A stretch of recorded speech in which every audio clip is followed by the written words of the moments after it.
অবিশ্বাস্য ব্যাপার, চোখে না দেখলে বিশ্বাস করা যায় না। যেমনই অবিশ্বাস্য তেমনই আবার বীভৎস বটে। একজন সুস্থ স্বাভাবিক জীবন্ত মানুষের দেহ থেকে একটা একটা করে মাংসের ডেলা খসে পড়ছে, রক্তের ধারা নামছে সেই মানুষটির ক্ষতস্থান থেকে। কোনো দুর্ঘটনা নয় কিংবা আগুনে পুড়ে যাওয়াও নয়, ঝলসানো মাংস কারোর দেহ থেকে খসে পড়তে পারে।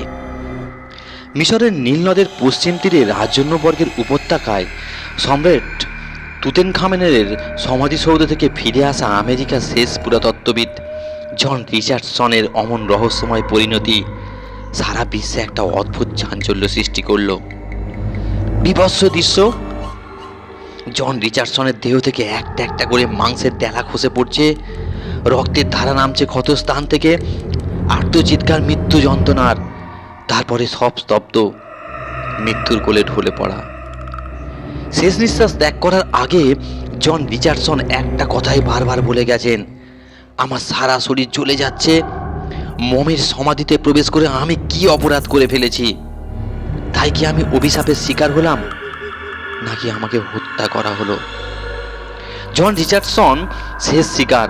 তার এমন রহস্যময় মৃত্যুর কারণ জানতে হলে আমাদের ফিরে যেতে হবে হাজার হাজার বছর আগে।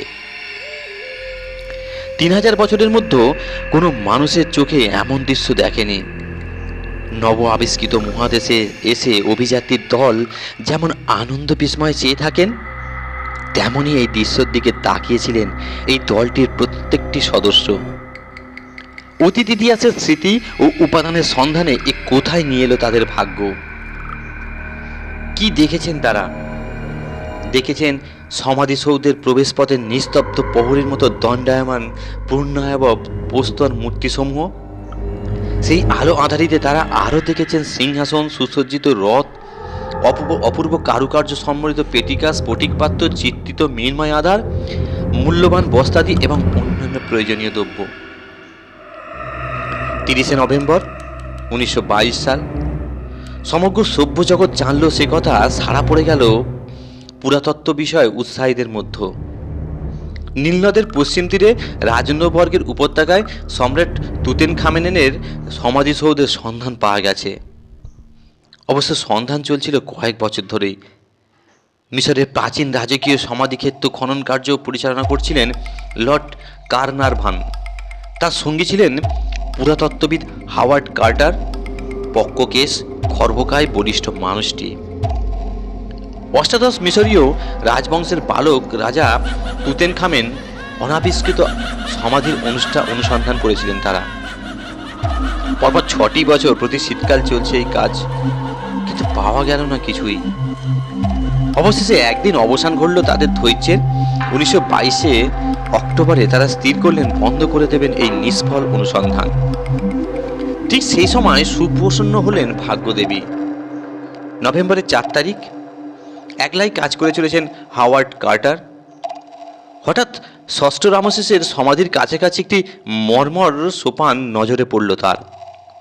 তারপর যথারীতি চলল খনন কার্য।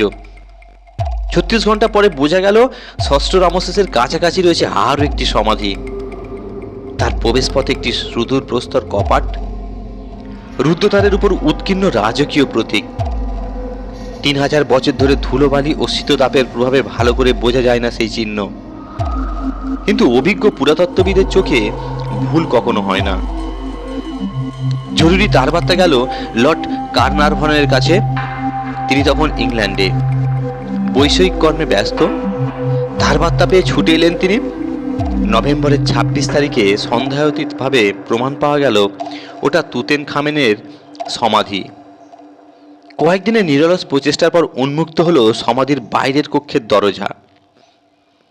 3000 বছর আগে সমাধির দ্বার রুদ্ধ করবার সময় এক অভিশাপ উচ্চারিত হয়েছিল পুরোহিতের কণ্ঠে। ফেরাওয়ের সমাধি স্পর্শ করবে না কেউ। এই নিষেধাজ্ঞা অমান্য করলে শাস্তি অনিবার্য মৃত্যু। 1923 ফেব্রুয়ারির মাঝামাঝি মূল সমাধি কক্ষটি উন্মুক্ত করা হয়েছে। পাওয়া গেছে বহুবিধ ধনসম্ভার, একসার বেদিকা ও একটি স্ফটিকাধার। সেই আধারের ঢাকনাটি খুলতেই গোলাপের গন্ধে ভরে উঠল কক্ষ। লর্ড কারনারভন হাতে তুলে নিলেন পাত্রটি। কি সুন্দর তার গঠন! যে দীপালোকে তিনি দেখেছিলেন পাত্রটি তার আলো এসে প্রতিবিম্বিত হচ্ছিল পাত্রটির স্বচ্ছ পাত্রে। পাত্রটির ভিতর হাত দিলেন লর্ড কার্নারভন। একটি মুহূর্ত, তারপরেই তার তীব্র আর্তনাদে চকিত হলেন সকলেই। কি হলো? হাত বার করে নিয়েছেন লর্ড কার্নারভন। তার একটি আঙুলের ডগায় এক ফোঁটা রক্ত। কি বিঁধল তার হাতে সে কথা জানা যায়নি আজও। 7 সপ্তাহ পরে 3 দিন যাবৎ জীবন মৃত্যুর সন্ধিস্থলে অবস্থানের পর পৃথিবী থেকে চির বিদায় নিলেন লর্ড কার্নারভন। তার বিস্মৃত বিমূঢ় সমকর্মীদের কাছে পৌঁছল তাদের প্রিয় নেতার মৃত্যু সংবাদ। একালের মানুষদের নতুন করে মনে পড়ল সেই প্রাচীন অভিশাপের কথা। শোকসন্তপ্তা লেডি কার্নারভন দেশে ফিরে আসবার জন্য যে জাহাজ বার্ট নিয়েছিলেন, অনেক যাত্রী সেই জাহাজে যাওয়ার পরিকল্পনা পরিবর্তন করলেন।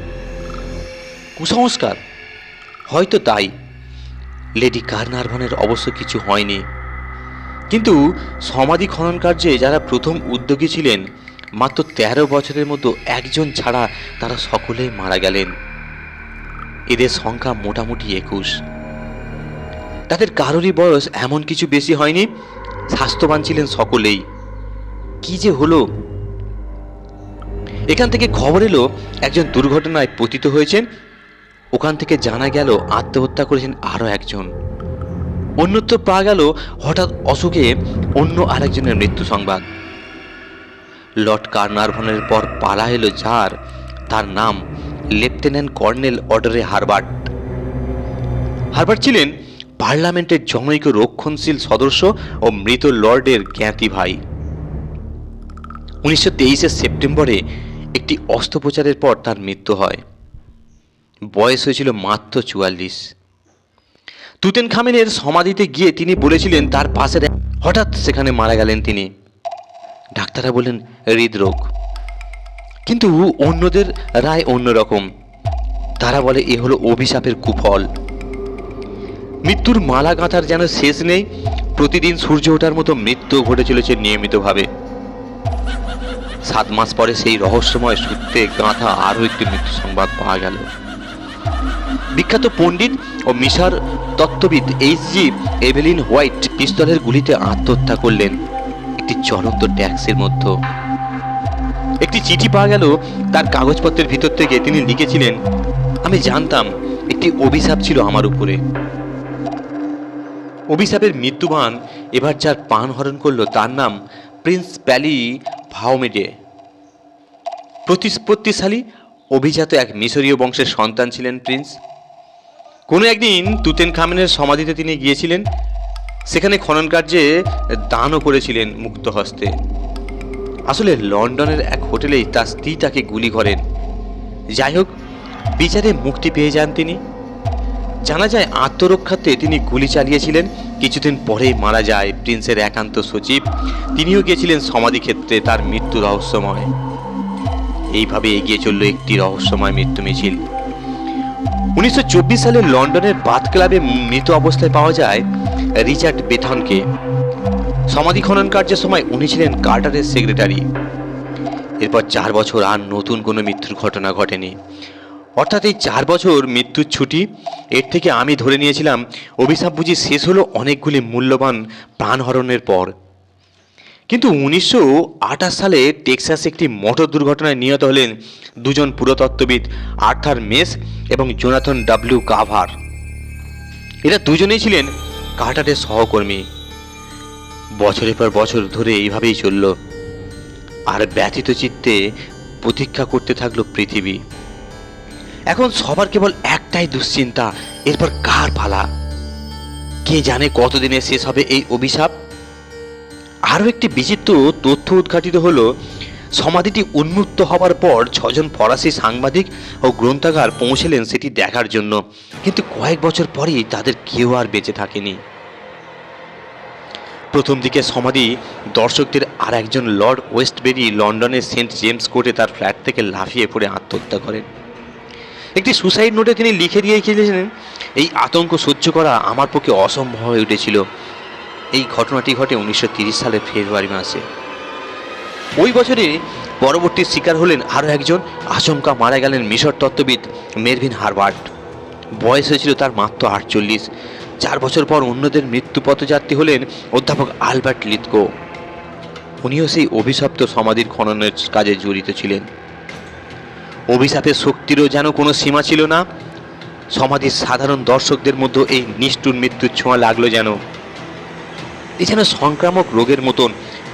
সমাধি দর্শনের পর শিকাগোয় ফিরে গিয়ে আত্মহত্যা করলেন মিসেস এডেলিন ওয়াডিটং ক্রটলি।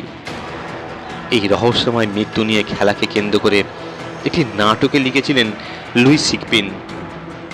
মঞ্চস্থ হওয়ার ঠিক 1 সপ্তাহ আগে আকস্মিকভাবে তার মৃত্যু হলো। এমন নিষ্ঠুর পরিণতি দেখে ভীত সন্ত্রস্ত প্রযোজক বন্ধ করে দিলেন নাটকের আয়োজন। কিন্তু সত্যি ব্যাপারটা কি? এতগুলো মৃত্যু কি কাকতালীয়, না সত্যি সত্যি সম্রাট তুতেনখামেনের অন্ত্যেষ্টিক্রিয়া সম্পাদনকারী যাজকবৃন্দের অভিশাপ? আমেরিকার FBI এবং লন্ডনের স্কটল্যান্ড ইয়ার্ডের ঝানু পুলিশ গোয়েন্দারা এবং মনস্তত্ত্ববিদরা এ নিয়ে অনেক গবেষণা করেছেন, কিন্তু শেষ পর্যন্ত কোনো সিদ্ধান্তেই পৌঁছতে পারেননি। রহস্যই থেকে গেছে। আরও একটা আশ্চর্য ব্যাপার হলো, আমেরিকা এবং ইংল্যান্ডের যেসব গোয়েন্দা পুলিশ ওই সমাধি ক্ষেত্রে গিয়েছিলেন তদন্তের কাজে, দেশে ফিরে গিয়ে যে যা সরকারের কাছে রিপোর্ট জমা দেওয়ার আগেই আকস্মিকভাবে মৃত্যুমুখে পতিত হন এবং মৃত্যুর মিছিলে যোগ দেন তারা। এরপর অন্য কোনো পুলিশ আর এই কাজে যোগ দেবার সাহস পায়নি। কিন্তু তাই বলে কি অদ্ভুত রহস্যের আড়ালে থেকে যাবে? না, বোধ হয়। কারণ এরপর ইতালির এক আণবিক বিজ্ঞানী ডক্টর বুলবারিনি তদন্ত করে বলেন, আমি নিঃসন্দেহ যে তুতেনখামেনের সমাধির দ্বার রুদ্ধ করার আগে মিশরীয় যাজকরা সেখানে ছড়িয়ে দিতেন কিছু ইউরেনিয়াম, লবণ আর কিছু তেজস্ক্রিয় পদার্থ। এর অর্থ এই যে হাজার হাজার বছরের মধ্যে সেই সমাধিতে কেউ প্রবেশ করলেও তাদের একদিন মৃত্যু অবশ্যই আসবে, তবে ধীর গতিতে, এবং বলা বাহুল্য নিশ্চিতভাবেই আসবে। বিশিষ্ট প্রাচ্যতত্ত্ববিদ ডক্টর মার্কাস 1930 সালে বলেছিলেন, আমার দৃঢ় বিশ্বাস প্রাচীন মিশরীয়রা হাজার হাজার বছর আগের মমিগুলোকে এমন কোনো শক্তি দিয়ে ঘিরে রাখতে পারতেন যার ক্ষীণতম আভাস ছাড়া কিছুই আমরা বুঝি না। কাকতালীয় নাকি অভিশাপ, তেজস্ক্রিয়তা নাকি সমপরিমাণ মারাত্মক কোনো অতি প্রাকৃতিক শক্তি, এই বাধাহীন অন্তহীন মৃত্যুলীলা সম্পর্কে এই তর্কের শেষ হয়নি আজও। কিন্তু এই দুয়ের কোনোটাই বিশ্বাস করতেন না অনেকেই। হাওয়ার্ড কার্টার তুতেনখামেনের সমাধির আবিষ্কর্তা, যিনি তার প্রথম সমাধির খনন কার্য নিজের হাতে শুরু করেছিলেন এবং সমাধির মধ্যে প্রবেশ করেছিলেন। 1939 সালে 65 বছর বয়সে তিনি মারা যান। সম্পূর্ণ স্বাভাবিক ছিল তার মৃত্যু, কিন্তু তার সবাই যে 4 জন লোক কবর দেওয়ার আগে শেষবারের মতো কফিনের ঢাকা খুলতেই তারা প্রায় সঙ্গে সঙ্গে জ্ঞান হারিয়ে তার মৃতদেহের উপর ঢলে পড়ে। নিষ্ঠুর এই মৃত্যু তাদের মাথা তুলে উঠতে দেয়নি সেখান থেকে। পরে পোস্টমর্টমের রিপোর্ট থেকে জানা যায় তাদের মৃত্যুর কারণ ইউরেনিয়াম তেজস্ক্রিয়তা। ধন্যবাদ। আশা করি গল্পটি আপনাদের ভালো লাগবে। আপনাদের সুস্থ থাকুন, ভালো থাকুন।